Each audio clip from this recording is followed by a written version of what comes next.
So ಏನಾಗುತ್ತೆ, ಈ ಕುಜನ ಪ್ರಭಾವಕ್ಕೆ ಒಳಗಾಗಿರುವಂಥವ್ರಿಗೂ ಮದುವೆ ವಿಚಾರದಲ್ಲಿ ವಿಳಂಬ ಆಗುವಂಥದ್ದಿರುತ್ತೆ. ಮತ್ತಷ್ಟು ಮಾರ್ಕಗ್ರಹಗಳು ಅಂತ ಹೇಳ್ತೀವಿ, ಅಂದರೆ ಈ ಮಾರ್ಕಗ್ರಹಗಳಿಂದನೂ ವಿವಾಹ ವಿಳಂಬ ಆಗೋದಕ್ಕೆ ಪ್ರಮುಖ ಕಾರಣ ಆಗುವಂಥದ್ದಿರುತ್ತೆ.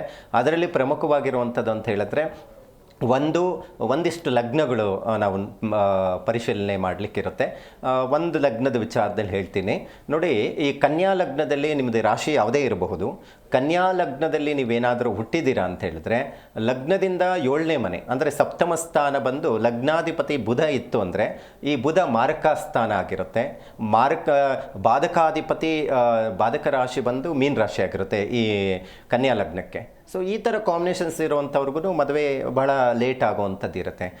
ಮೊನ್ನೆ ನಾವು ಇದೇ ಕಾರ್ಯಕ್ರಮಗಳಲ್ಲಿ ಮಾತನಾಡುವಾಗ ಶನಿ ಯಾರ ಜಾತಕದಲ್ಲಿ 7ನೇ ಮನೆಯಲ್ಲಿ ಇರುತ್ತೋ ಅಥವಾ ಶನಿ ಜೊತೆ ಕೇತು ಕಾಂಬಿನೇಷನ್ಸ್ ಇರುತ್ತೋ ವೈವಾಹಿಕ ಜೀವನ ಮದುವೆ ವಿಚಾರದಲ್ಲಿ ಅಷ್ಟು ಇರೋದಿಲ್ಲ. ಸನ್ಯಾಸಿ ಯೋಗ ಅಂತ ಹೇಳಿದ್ವಿ.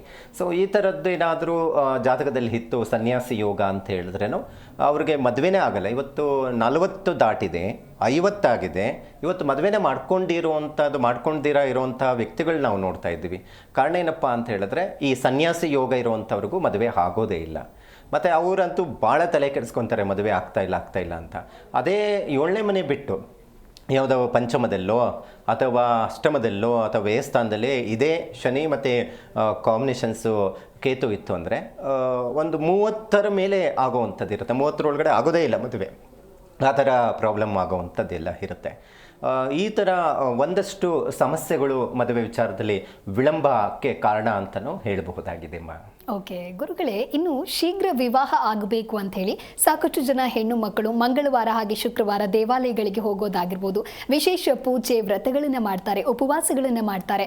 ಆದರೂ ಕೂಡ ಅಂಥವರಿಗೆ ಕಂಕಣ ಭಾಗ್ಯ ಅನ್ನೋದು ಕೂಡಿ ಬರೋದಿಲ್ಲ. ಹಾಗಾಗಿ ಏನು ಮಾಡಬೇಕು, ಜೊತೆಗೆ ಇದಕ್ಕೆ ಕಾರಣ ಏನು ಅಂತ ತಿಳಿಸೋದಾದ್ರೆ ನೋಡಿ, ಸಾಮಾನ್ಯವಾಗಿ ಭಾಳ ಜನ ನಂಗೆ ಕೇಳ್ತಾ ಇರ್ತಾರೆ, ಎಷ್ಟೆಷ್ಟೋ ಪೂಜೆಗಳು ಮಾಡಿದ್ವಿ, ಈ ಎಲ್ಲ ದೇವಸ್ಥಾನಗಳು ಸುತ್ಕೊ ಬಂದ್ವಿ, ಆದರೂ ಆಗ್ತಾ ಇಲ್ಲ. ಭಾಳ ಜನ ನನ್ನ ಹುಡ್ಕೊಬರೋದು ಹಾಗೆ, ಯಾವಾಗ ನೋಡಿದ್ರೆ ಗುರುಗಳು ಮದುವೆ ಬಗ್ಗೆನೇ ಮಾತನಾಡ್ತಾ ಇರ್ತಾರೆ. ನೋಡ್ಬಿಡೋಣ ಇದೂ ಒಂದು ಕೊನೆ ಪ್ರಯತ್ನ. ಆದರೆ ಮಗಳಿಗೆ ಏನಾಗಿರುತ್ತೆ ಹೇಳಿ, ಮಕ್ಕಳಿಗೆ ಅದು ಗಂಡು ಮಗು ಆಗಿಲ್ಲ ಹೆಣ್ಮಕ್ಳು, ಇವ್ರಿಗೆ ನಮ್ಮ ಅಪ್ಪ ಅಮ್ಮನಿಗೆ ಇದು ಬುದ್ಧಿನೇ ಇಲ್ಲ, ಎಲ್ಲೂ ಹೇಳಿದ್ರೆ ಅಲ್ಲಿ ಹೋಗ್ಬಿಡ್ತಾರೆ, ಏನೇನೋ ಪೂಜೆಗಳು ಮಾಡಿಸ್ತಾ ಇರ್ತಾರೆ. ಇಲ್ಲಿ ಇವತ್ತೇನಾಗಿದೆ ಅಂದರೆ ಈ ಜ್ಯೋತಿಷ್ಯರ ಮೇಲೇನೂ ನಂಬಿಕೆ ಹೋಗ್ಬಿಟ್ಟಿದೆ, ಇನ್ನು ದೇವ್ರ ಮೇಲೇನೂ ಹೋಗ್ಬಿಟ್ಟಿದೆ ಈಗಾಗಲೇ. ಯಾಕಂತ ಹೇಳಿದ್ರೆ ಎಲ್ಲ ಪೂಜೆಗಳು ಪುನಸ್ಕಾರಗಳು ಮಾಡಿ ಯಾವ ದೇವರು ಇಲ್ಲ ಬಿಡು, ಏನು ಕತೆ ಅನ್ನೋವಂಥ ಮನಸ್ಥಿತಿಗೂ ಹೋಗಿದ್ದಾರೆ. ಇಲ್ಲಿ ದೇವರು ಜ್ಯೋತಿಷ್ಯ ಅನ್ನುವಂಥದ್ದು ಪ್ರಮುಖ ವಿಚಾರ ಅಲ್ಲ. ಅದು ಹೇಳಿರೋ ವಿಧಾನ, ಭಾಳ ಜನ ಏನೋ ಒಂದು ಪೂಜೆ ಮಾಡಿಸ್ಬಿಡ್ಲಿ ಅಂದ್ಬಿಟ್ಟು ಇನ್ನೊಂದು 3 ತಿಂಗಳಿಗೆ ಆಗ್ಬಿಡುತ್ತೆ, ಇನ್ನೊಂದು 1 ತಿಂಗಳಿಗೆ ಆಗ್ಬಿಡುತ್ತೆ, ಇನ್ನೊಂದು 4-5 ತಿಂಗಳಲ್ಲಿ ಆಗ್ಬಿಡುತ್ತೆ. ಈ ಥರ ಹೇಳಿ ಅವ್ರಿಗೆ ವರ್ಷಾನುಗಟ್ಟಲೆ ಕಳೆದುಬಿಟ್ಟಿರುತ್ತೆ. ಮತ್ತು ದೇವಸ್ಥಾನಗಳು ಸುತ್ತಿದ್ದಿಲ್ಲ, ಒಂದು ಅಶ್ವತ್ಥ ವೃಕ್ಷ ಸುತ್ತೋದು, ಇನ್ಯಾವುದೋ ವೃಕ್ಷ ಹೇಳ್ತಾರೆ, ಇನ್ನೇನೇನೋ ಮಾಡ್ತಾ ಇರ್ತಾರೆ. ಆದರೆ ಯಾಕೆ ಅವ್ರಿಗೆ ಫಲಗಳು ಕೊಡ್ತಾ ಇಲ್ಲ ಅಂತ ಹೇಳಿದ್ರೆ ಸರಿಯಾದಂಥ ಮಾರ್ಗದರ್ಶನ ತೆಗೆದುಕೊತಾ ಇಲ್ಲ ಅನ್ನುವಂಥದ್ದು ನನ್ನ ಅಭಿಪ್ರಾಯ. ಯಾಕಂದರೆ ಇವತ್ತು ಯಾರೋ ಪಕ್ಕದ ಮನೆಯವರು ಯಾರಿಗೋ ಮದುವೆ ವಿಳಂಬ ಆಯಿತು, ಅವರು ಎಲ್ಲೋ ಒಂದು ದೇವಸ್ಥಾನಕ್ಕೆ ಹೋದರು ಅಥವಾ ಏನೋ ಪೂಜೆ ಮಾಡಿದ್ರು ಅಂತೇಳಿ ನೀವು ಪೂಜೆ ಮಾಡಿದ್ರೆ ಫಲ ಕೊಡೋದಿಲ್ಲ, ಒಂದು ವಿಚಾರ. ಎರಡನೇದು ನೋಡಿ, ಇಲ್ದಿದ್ದ ಪೂಜೆಗಳೆಲ್ಲ ಮಾಡ್ತಾ ಇದ್ರೇನೋ ಅದೂ ಫಲಗಳು ಕೊಡೋದಿಲ್ಲ. ಯಾಕೆ ಅಂತ ಹೇಳಿದ್ರೆ ಇಲ್ಲಿ ಏನಾಗುತ್ತೆ, ಒಂದು ವಿಚಾರ, ಏನೋ ನಿಮ್ಗೆ ಆರೋಗ್ಯ ಸಮಸ್ಯೆ ಅಂದರೆ ಒಂದು ತಲೆನೋವು, ಒಂದು ಜ್ವರ ಬಂದಿದೆ ಅಂದರೆ ಒಂದು ಡಾಕ್ಟ್ರ್ ಹತ್ರ ಒಂದು ಮಾತ್ರೆಯನ್ನು ತೆಗೆದುಕೊಳ್ಬೇಕು. ಅದು ಸಮಯ ಹಿಡಿಸುತ್ತೆ. ಮಾತ್ರೆ ತೊಗೊಂಡಿದ್ದ ತಕ್ಷಣವೇ ಪರಿಹಾರ ಸಿಗುತ್ತೆ ಅಂತಲ್ಲ. ಸೊ 1-2-3 ಗಂಟೆ ಆಗಬಹುದು ತಲೆನೋವು ಹೋಗೋದಕ್ಕೆ ಮಾತ್ರೆ ತಗೊಳ್ಳೋಕ್ಕೆ. ಈ ಡಾಕ್ಟ್ರ್ ಸರಿ ಇಲ್ಲ, ಇನ್ನೊಂದು ಜಾಗಕ್ಕೆ ಹೋಗೋಣ ಅಂತ ಇನ್ನೊಂದು 2-3 ಡಾಕ್ಟ್ರನ್ನ ಕನ್ಸಲ್ಟೇಷನ್ ಮಾಡಿ ಅವ್ರು ಕೊಟ್ಟಿದ್ದೆಲ್ಲ ಮಾತ್ರೆಗಳು ತಗೊಂಡಾಗ ಏನಾಗುತ್ತೆ ಹೇಳಿ, ದೇಹಕ್ಕೆ ಸೈಡ್ ಎಫೆಕ್ಟ್ ಆಗುತ್ತೆ. ಇದೇ ಥರ ಪೂಜೆ ಪುನಸ್ಕಾರಗಳು ಮಾಡಿ ಏನು ಮಾಡ್ಕೊತಾರೆ ಅಂದರೆ ಆ ಪೂಜೆದು ಏನಾಗುತ್ತೆ, ಇಲ್ದಿದ್ದ ದೋಷಗಳು ಮೈ ಮೇಲೆ ಹೇಳ್ಕೊಳ್ಳುವಂಥ ಪರಿಸ್ಥಿತಿ ಇರುತ್ತೆ. ಸರ್ಪದೋಷ ಇರೋದೇ ಇಲ್ಲ ಅವ್ರಿಗೆ. ಯಾರೋ ಹೇಳಿದ್ರು ನೋಡಿ, ಮದುವೆ ವಿಳಂಬ ಅಂದರೆ ಇವತ್ತು ಕಾನ್ಸೆಪ್ಟೇ ಅದಾಗ್ಬಿಟ್ಟಿದೆ. ಮದುವೆ ವಿಳಂಬ ಅಂದರೆ ಮಾಡಿ ಆಶ್ಲೇಷ ಬಲಿ ಪೂಜೆ, ಏನಿದು ಇನ್ಕಮ್ ಬರುತ್ತೆ ಅವ್ರಿಗೆ, ನಿಮ್ಮ ದೋಷನೇ ಇರೋದಿಲ್ಲ. ನಾನು ಅದೇ ಹೇಳ್ತಾ ಇರ್ತೀನಿ ನೋಡಿ, ದೋಷ ಇದ್ದರೆ ಮಾತ್ರ ಮಾಡಿ ಅಂತ.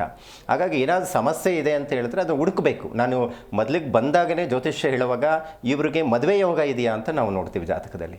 ಇತ್ತು ಅಂದರೆ ಯಾಕೆ ಲೇಟ್ ಆಗ್ತಾ ಇದೆ, ಇಷ್ಟು ವರ್ಷ ಆಗಿದ್ರೇನೋ ಅನ್ನೋವಂಥದ್ದು ಒಂದು ಕಾರಣಗಳಿರುತ್ತೆ, ಒಂದು ರೀಸನ್ಸ್.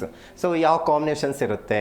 ಸಪ್ತಮಾಧಿಪತಿಯು ಜಾತಕದ ಕುಂಡಲಿಯಲ್ಲಿ ಬಾಧಕ ಸ್ಥಾನದಲ್ಲಿದ್ದು ಆ ಸಪ್ತಮ ಸ್ಥಾನದಲ್ಲಿ ಪಾಪಗ್ರಹಗಳ ದೃಷ್ಟಿ ಇದ್ದರೆ ಮದುವೆ ವಿಚಾರದಲ್ಲಿ ಬಹಳ ಡಿಸ್ಟರ್ಬೆನ್ಸ್ ಇರುತ್ತೆ. ಆ ಪಾಪಗ್ರಹ ಯಾವುದು, ಬಾಧಕ ರಾಶಿಯಲ್ಲಿರುವಂಥ ಗ್ರಹ ಯಾವುದು, ಆ ಗ್ರಹಕ್ಕೆ ಯಾವ ಪರಿಹಾರಗಳನ್ನು ಮಾಡ್ಕೋಬೇಕು, ಈ ಥರ ಒಂದೊಂದು ರೀತಿಯಲ್ಲಿ ಪರಿಹಾರಗಳನ್ನು ಕೊಡಬೇಕಾಗುತ್ತೆ. ಸುಮ್ಮನೆ ಎಲ್ಲ ಪರಿಹಾರಗಳನ್ನು ಮಾಡ್ತಾ ಇದ್ದರೆ ಆಗೋದಿಲ್ಲ. ನಿಮಗೆ ಸರ್ಪದೋಷ ಇದೆ ಅಂತ ಹೇಳಿದ್ರೆ ತಕ್ಷಕ ಕಾಲ ಸರ್ಪದೋಷ, ಅನಂತ ಕಾಲ ಸರ್ಪದೋಷ ಇದ್ದರೆ ಮಾತ್ರನೇ ಆಶ್ಲೇಷ ಬಲಿ ಪೂಜೆ ಮಾಡಿಸ್ಬೇಕು. ಕುಜದೋಷ ಇದೆ ಕನ್ಫರ್ಮ್ ಅಂದ್ರೇ ಕುಜ ಶಾಂತಿ ಕುಜ ಜಪವನ್ನು ಮಾಡಿಸ್ಬೇಕು ಅಂತ ಶಾಸ್ತ್ರ ಹೇಳುತ್ತೆ.